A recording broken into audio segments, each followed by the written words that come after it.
Ito po ang mga mga Espanyol na salita na ginagamit ho sa pagbabarko.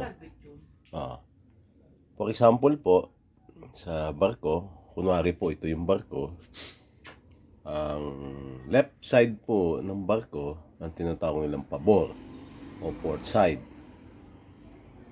Ang forward po, yung pinaka-forward, yung dulong-dulo ng barko, tawag nila fore o proa.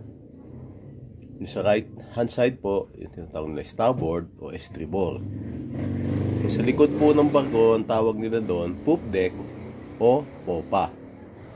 So, ito po ang mga common Spanish words na ginagamit po ng mga Pilipino sa barko. So, hasta luego po at buenas noches. Magkita po tayo after.